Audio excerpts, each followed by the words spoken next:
ونستغفره ونعوذ بالله من شرور أنفسنا ومن سيئات أعمالنا من يهده الله فلا مضل له ومن يضلل فلا هادي له وأشهد أن لا إله إلا الله وحده لا شريك له وأشهد أن محمدا عبده ورسوله يا أيها الذين آمنوا اتقوا الله حق تقاته ولا تموتن إلا وأنتم مسلمون يا أيها الناس اتقوا ربكم الذي خلقكم من نفس واحدة وخلق منها زوجها وبث منهما رجالا كثيرا ونساء واتقوا الله الذي تساءلون به والأرحام إن الله كان عليكم رقيبا يا أيها الذين آمنوا اتقوا الله وقولوا قولا سديدا يصلح لكم أعمالكم ويغفر لكم ذنوبكم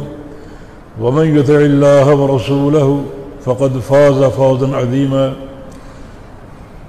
أما بعد فإن خير الحديث كتاب الله وخير الهدي هدي محمد صلى الله تعالى عليه وسلم وشر الأمور محدثاتها وكل محدثة بدعة وكل بدعة ضلالة وكل ضلالة في النار من يطع الله ورسوله فقد رشد واهتدى ومن يعص الله ورسوله فقد ضل وغوى اللهم صل على محمد وعلى آل محمد كما صليت على إبراهيم وعلى آل إبراهيم إنك حميد مجيد اللهم بارك على محمد وعلى آل محمد كما باركت على إبراهيم وعلى آل إبراهيم إنك حميد مجيد سبحانك لا علم لنا إلا ما علمتنا إنك أنت العليم الحكيم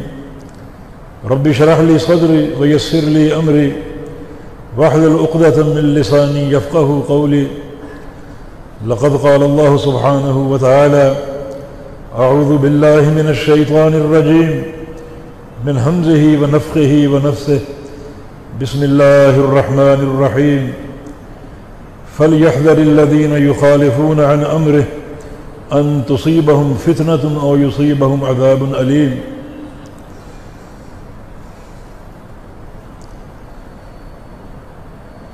اللہ رب العزت کا عالم انسانیت پر جو سب سے بڑا احسان ہے اور فضل ہے وہ یہ ہے کہ اللہ رب العزت نے دین اور شریعت کا معاملہ ہماری عقلوں پر نہیں چھوڑا بلکہ خود ہی بنا کر اسے اتارنے کا اپنے انبیاء کے ذریعے وعدہ فرما لیا جب آدم علیہ السلام کو جنت سے نکالا گیا اور زمین پر اتارا گیا اسی وقت اس حقیقت کا انکشاف ہو چکا تھا فَإِمَّا يَأْتِيَنَّكُم مِّنِّي هُدًى اب تمہارے پاس ہدایت آئے گی میری طرف سے ہدایت نام کی چیز زمین پر نہیں بنتی آسمانوں پر بنتی ہے اور بنانے والا اللہ رب العزت ہے کوئی ایک نقطہ بھی ہماری عقل پر نہیں چھوڑا ہمارے ذہنوں پر نہیں چھوڑا الا للہ الدین الخالص خبردار اللہ تعالیٰ کے لیے دین خالص ہے جس میں کسی قسم کی ملاوٹ ناقابل برداشت ہوگی کوئی ایک نقطہ بھی ہمارے ذہنوں پر نہیں چھوڑا بلکہ لِكُلٍّ جَعَلْنَا مِنْكُمْ شِرْعَةً وَمِنْهَاجًا سب کے لیے تمام قوموں کے لیے ساری امتوں کے لیے شریعت اور چلنے کا راستہ ہم نے بنایا ہے اس میں کسی انسان کی دخل اندازی قابل برداشت نہیں ہے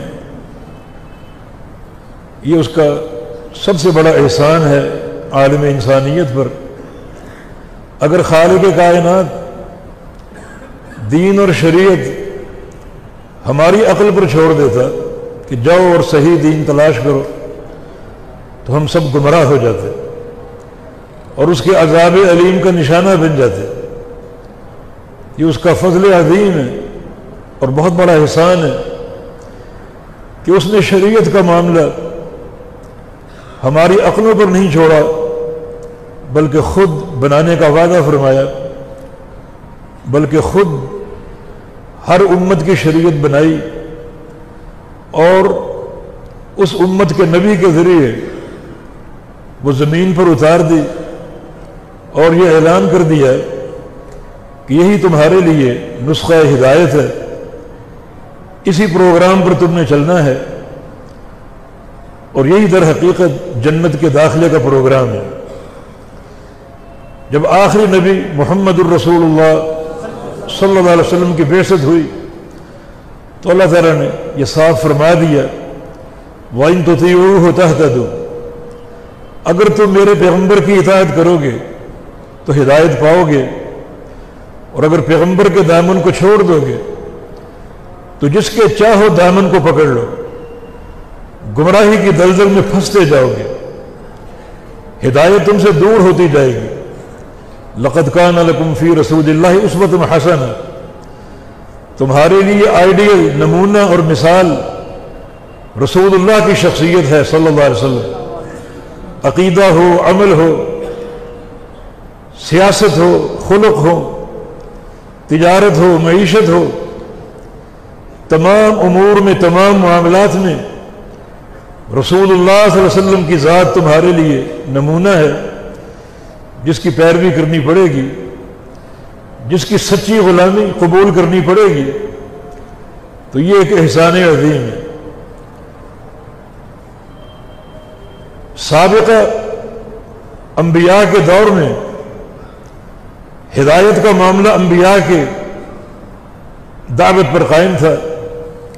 نبی علیہ السلام کی حدیث ہے کانت بنو اسرائیل تسوسهم الانبیاء کلما ہلک نبی خلفہ نبی، کہ انبیاء کا جو دین کا معاملہ تھا سابقہ امتوں کا، وہ نبیوں کے ہاتھوں میں تھا۔ ایک نبی فوت ہوا، اللہ نے دوسرا بھیج دیا، وہ فوت ہوا، اللہ نے تیسرا بھیج دیا، اور محمد الرسول اللہ صلی اللہ علیہ وسلم اللہ تعالیٰ کے آخری نبی ہیں، آپ کے بعد کوئی نبی نہیں آئے گا۔ تو اللہ رب العزت نے اس دین کی قیامت تک کے حفاظت کے لیے ایک جماعت کا انتخاب کیا۔ نبی علیہ السلام کی حدیث ہے العلماء ورثۃ الانبیاء، وہ علماء کی شخصیت ہے جن کو انبیاء کا وارث کہا گیا۔ نبیوں کی وراثت اب علماء کے پاس ہے جو اس امت کی قیادت کریں گے اور سچے اور خالص دین کو پیش کرتے رہیں گے، وہ دین جو اللہ کے پیغمبر چھوڑ کر گئے۔ یہ بھی اللہ تعالیٰ کا احسان عظیم ہے کہ ہمیں ایسے نبی کی امت ہی بنایا جو نبی واقعتاً پورے دین کو پیش کرنے والا، جس کا دل امت کے درد سے بھرا ہوا۔ پیارے پیغمبر نے اپنی حیات طیبہ کے آخری دور میں فرمایا تھا کہ ترکتکم علی البیضاء لیلھا ونہارھا سواء لا یزیغ عنھا الا ہالک، کہ میں تمہیں ایک روشن اور واضح دین پر چھوڑے جا رہا ہوں۔ تکلیفیں بہت سے ہیں، لوگوں نے شاعر بھی کہا، دیوانہ بھی کہا، مجنون بھی کہا،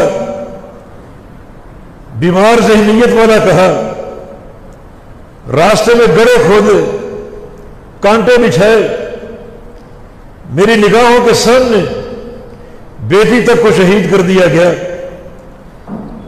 کئی صحابہ کو درپے عذاب بھی کیا، اور مدینہ کی پوری زندگی جہاد کے میدانوں میں گزاری۔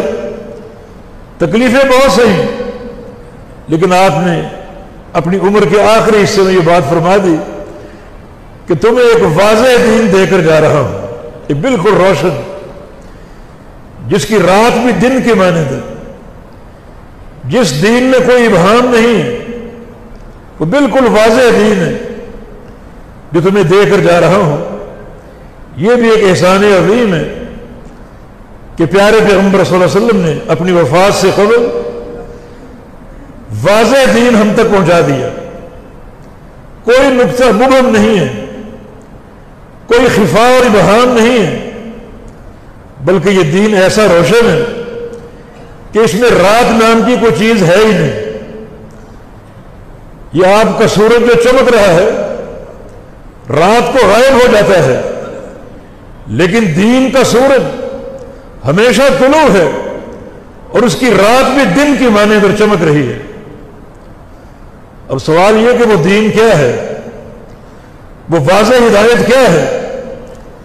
وہ بھی نبی علیہ السلام کی ایک حدیث سے ثابت ہے کہ ترکت فیکم امرین لن تضلوا ما تمسکتم بہما کتاب اللہ و سنتی، کہ تمہارے بیچ دو امر چھوڑ کر جا رہا ہوں، دو آرڈر ہیں، دو حکم ہیں میرے، جب تک انہیں تھامے رہو گے تم حق پر قائم رہو گے اور کبھی گمراہ نہ ہو سکو گے۔ وہ دو امر کیا ہیں؟ ایک کتاب اللہ اور دوسری سنت رسول اللہ صلی اللہ علیہ وسلم۔ بات واضح ہوتی جا رہی ہے کہ امتوں کی ہدایت اللہ تعالیٰ کے دین کے ساتھ مشروط ہے۔ اللہ تعالیٰ کا دین انبیاء کے ذریعے امتوں تک پہنچتا ہے۔ آخری نبی محمد الرسول اللہ صلی اللہ علیہ وسلم نے، جنہوں نے بڑی محنت کے ساتھ پورا دین بیان کیا اور ہم تک پہنچایا، اور یہ بات واضح فرما دی کہ اس دین کی رات بھی دن کی طرح روشن ہے۔ اور وہ دین کیا ہے؟ وہ دو چیزوں سے عبارت ہے، کتاب اللہ اور سنت رسول اللہ۔ وہ دین کسی کی رائے کا نام نہیں ہے، کسی کے ملفوظات کا نام نہیں ہے، کسی کے ذاتی تفقع کا نام نہیں ہے، کسی کے تخرصات کا نام نہیں ہے، بلکہ یہ دین اللہ کی وحی کا نام ہے جو دو چیزوں سے عبارت ہے۔ وَأَنزَلَ اللَّهُ عَلَيْكَ الْكِتَابَ وَالْحِكْمَةَ، ایک قرآن اور دوسرا پیغمبر علیہ السلام کی حدیث۔ یہ دونوں چیزیں واضح ہیں، نصف النہار کے سورج کی طرح روشن ہے، کوئی نقطہ اس مبہم نہیں ہے، بلکہ ہر چیز واضح روشن اس دین کے اندر موجود ہے۔ آیات بینات آ چکی ہیں، کتاب و سنت کو کھولو اور صحیح دین تک، خالص دین تک اپنی رسائی حاصل کرو، خالص دین تک پہنچنے کی کوشش کرو۔ یہی جنت کا پروگرام ہے۔ رسول اللہ صلی اللہ علیہ وسلم کی حدیث ہے، ما ترکت من شیء یقربکم الی الجنہ الا وقد حدثتکم بہ، کہ لوگوں، ہر وہ قول، ہر وہ عمل، ہر وہ عقیدہ جو تمہیں جنت میں پہنچا سکتا ہے وہ میں نے بیان کر دیا ہے۔ جنت کا پورا پروگرام پیش کر دیا ہے، کوئی نقطہ نہیں چھوڑا۔ جو جو عمل، جو جو عقیدہ جنت میں پہنچانے کا ذریعہ اور سبب ہو سکتا ہے وہ میں بیان کر چکا ہوں۔ تو اگر جنت چاہیے تو اللہ کے پیارے پیغمبر کے بیان پر اکتفا کرنا پڑے گا، اور اگر جنت نہیں چاہیے تو پھر جاؤ، جو چاہے راستہ منتخب کر لو، جس کی چاہے غلامی کا توق اپنے گلے میں پہن لو، خواہ وہ قوم ہو، برادری ہو، باپ دادا ہو، کچھ بھی ہو، جو چاہے کرتے پھرو، لیکن جنت کا راستہ اللہ کے پیارے پیغمبر کی تعلیمات میں ہے۔ تو کتاب و سنت میں وہ آیات بینات موجود ہے، جنت کا پورا پروگرام موجود ہے۔ اگر واقعتاً چاہیے تو کتاب و سنت کو تھام لو، ایک ہاتھ میں کتاب اللہ ہو، دوسرے ہاتھ میں سنت رسول اللہ صلی اللہ علیہ وسلم ہو۔ صحیح بخاری میں ایک حدیث ہے جو مزید اللہ تعالیٰ کے فضل کو ظاہر کرتی ہے۔ وہ حدیث کیا ہے؟ اللہ کے بندوں پر اللہ تعالیٰ کی حجت ہے، اس کے بعد کیا باقی بچے گا؟ اس کے راوی امیر معاویہ رضی اللہ عنہ فرماتے ہیں کہ رسول اللہ صلی اللہ علیہ وسلم کا فرمان ہے، لا تزال طائفۃ من امتی قائمۃ بامر اللہ، میری امت کا ایک گروہ، ایک جماعت ہمیشہ اللہ کے دین پر، اللہ کے امر پر قائم رہے گی، ہمیشہ ہمیشہ کے لیے تا قیام قیامت۔ ایک لشکر میری امت کا ایک گروہ میری امت کا اللہ کے امر پر قائم رہے گا، اللہ کے امر کو تھامے رہے گا قیامت تک کے لیے۔ لا یضرهم من خالفهم، جو ان کے مخالفین ہیں وہ ان کو کوئی نقصان نہ پہنچا سکیں گے، وہ انہیں کوئی نقصان نہ پہنچا سکیں گے، وہ اللہ کے امر پر قائم رہیں گے اور کوئی ان کو نقصان نہ پہنچا سکے گا، کوئی ان کی حجت کمزور نہ کر سکے گا۔ اور فرمایا کہ ظاہرین علی الحق، وہ ہمیشہ حق پر غالب اور مشہور رہیں گے، حتی یأتی امر اللہ، حتیٰ کہ اللہ کا امر آ جائے، قیامت قائم ہو جائے۔ یہ حدیث نبی علیہ السلام کی جو متواتر درجے پر فائز ہے، بے شمار صحابہ سے مروی ہے، امیر معاویہ سے، عمر بن خطاب سے، ابو امامہ الباہلی سے، عبداللہ بن عمرو بن عاص سے، جابر بن سمرہ سے اور جابر انصاری رضی اللہ عنہما سے، بے شمار صحابہ سے یہ حدیث مروی ہے۔ اسی مضمون کے ساتھ نبی علیہ السلام کی پیش گوئی کہ ایک جماعت میری امت کی ہمیشہ حق پر قائم رہے گی اور اللہ کے امر پر قائم رہے گی۔ پہلا سوال یہ ہے کہ آپ نے یہ بات کیوں ارشاد فرمائی؟ اس گروہ کی خبر کیوں دی؟ اس کا جواب یہ ہے تاکہ لوگ ہر دور میں اسی گروہ کو تلاش کریں کہ وہ کون سی جماعت ہے جو اللہ کے امر پر قائم ہے اور قائم رہے گی حتیٰ کہ قیامت قائم ہو جائے گی۔ نبی علیہ السلام کا یہ خبر دینا اسی سبب سے ہے کہ جو حق کے متلاشی ہیں وہ چین سے نہیں بیٹھیں گے، اس گروہ کو تلاش کریں گے، اس جماعت کو تلاش کریں گے جس کے بارے میں رسول اللہ صلی اللہ علیہ وسلم نے خبر دی کہ وہ جماعت ہمیشہ حق پر قائم رہے گی، تاکہ اس جماعت کو ڈھونڈ کر اس کا حصہ بن جائیں، اس جماعت سے دین سیکھیں اور اپنی عاقبت کے راستے کو سیدھا کر لے، سنوار لے۔ یہ نبی علیہ السلام کی حکمت ہے اور یہ سبب ہے اس جماعت کی خبر دینے کی، اور اس کی علامتیں بیان کی ہیں کہ وہ جماعت کیسی ہوگی۔ پہلا نقطہ لا تزال، یہ استمرار کا صیغہ ہے کہ ایسی جماعت ہمیشہ رہے گی، کوئی دور کوئی جگہ اس جماعت کے وجود سے خالی نہیں ہوگی، ہمیشہ رہے گی۔ اور وہ جماعت کیسی ہوگی؟ طائفہ، ایک گروہ، ایک جماعت۔ کیا معنی اس کا؟ یہاں طلبہ موجود ہے، طائفہ کی تنوین کے بارے میں علماء کے دو قول ہیں، ایک یہ کہ تنوین تقلیل کا معنی دے رہی ہے، دوسرا قول کہ تنوین تعلیم کا معنی دے رہی ہے، یعنی طائفۃ صغیرہ، یہ طائفۃ قلیلہ، یہ طائفۃ عظیمہ، یہ سارے معنی کر سکتے ہیں۔ معنی وہ جماعت چھوٹی سی ہوگی، بڑی نہیں ہوگی۔ طائفہ چھوٹے گروہ کو بولتے ہیں، چھوٹی جماعت کو بولتے ہیں۔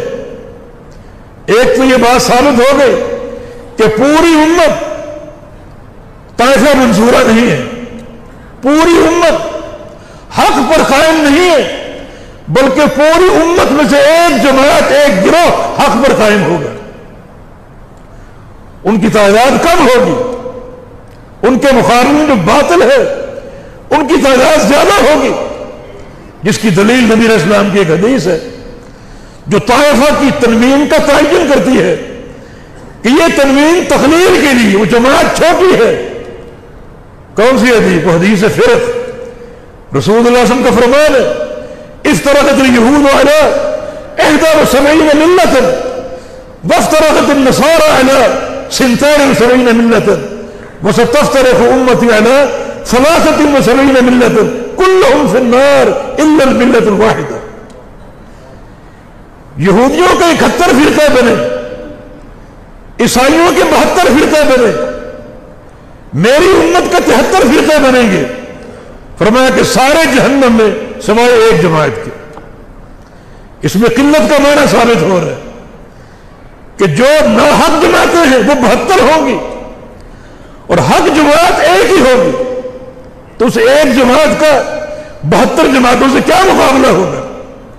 وہ لشکر چھوٹا سا ہوگا، گروہ چھوٹا ہوگا، ممکن ہے بعض موقعوں پر بڑا بھی ہو، مگر اس جماعت کا جو مزاج ہے اور شان ہے وہ قلت ہے، کم ہونا۔ حق ہمیشہ کم ہوتا ہے، حق والے ہمیشہ کم ہوتے ہیں۔ وَقَلِيلٌ مِّنْ عِبَادِيَ الشُّكُورُ، شکر گزار بندے بہت تھوڑے ہوتے ہیں۔ اکثرهم للحق کارہون، لوگوں کی اکثریت جو ہے وہ حق کو ناپسند کرنے والی ہوتی ہے، اکثریت حق سے دور ہوتی ہے، اور بہت کم لوگ حق کے قریب ہوتے ہیں۔ تو پھر یہ طائفہ ایک چھوٹی سی جماعت، اس کو تلاش کرو۔ ہر مقام پر ان کی تعداد کم ہوگی، ہر مقام پر موجود ہوں گے، ممکن ہے کہیں 2 ہو، کہیں 10 ہو، کہیں 20 ہو، کہیں سینکڑوں کی تعداد میں ہو، اور کہیں کروڑوں کے مقابلے میں لاکھوں کی تعداد میں ہو، مگر وہ گروہ چھوٹا ہوگا، جماعت چھوٹی ہو۔ یہ حدیث کس پر منطبق ہو رہی ہے؟ وہ طائفہ کون سا ہو سکتا ہے جو چھوٹا سا ہے، ہر مقام پر موجود ہے؟ کوئی زمانہ اس جماعت کے وجود سے خالی نہیں ہوگا، اور کوئی جگہ اس جماعت کے وجود سے خالی نہیں ہوگی۔ کیوں؟ اللہ تعالیٰ کا وعدہ ہے کہ لا يبقى على ظاہر الارض بیت مدر ولا وبر الا ادخلہ اللہ کلمۃ الاسلام، اس زمین کی پشت پر کوئی کچا یا پکا گھر نہیں بچے گا، اللہ ہر گھر میں اسلام کا کلمہ اور اسلام کی دعوت کو پہنچائے گا۔ تو جماعت وہ کس جماعت کے ذریعے پہنچائے گا؟ ظاہر ہے کہ جس کے پاس سچا اسلام ہوگا اور سچا دین ہوگا، اسی کے ذریعے ہر گھر میں اسلام کی دعوت پہنچے گی، لوگ مانے یا نہ مانے۔ تو لا تغالو یہ صیغہ استمرار ہے، یہ جماعت ہمیشہ موجود ہوگی، اور طائفہ اس جماعت کی قلت کی طرف اشارہ کر رہا ہے۔ یہ جماعت کم ہوگی، اس جماعت کا مزاج یہ ہے، ہر دور میں حق والے کم ہوتے ہیں اور باطل زیادہ ہوتے ہیں۔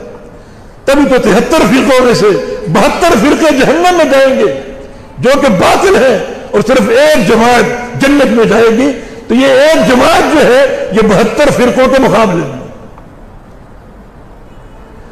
اس جماعت کی تیسری نشانی کیا ہے؟ فما قائمۃ بامر اللہ، یہ جماعت اللہ کے امر پر قائم ہے، اللہ کے امر پر، کسی اور کے امر پر نہیں، اللہ کے امر پر، نہ کسی برادری کے امر پر، نہ کسی باپ دادا کے امر پر، نہ کسی امام کے امر پر، اللہ کے امر پر۔ یہ سب سے بڑی نشانی۔ یہ کون سی جماعت ہو سکتی ہے اللہ کے امر پر قائم؟ اللہ کا امر کیا ہے؟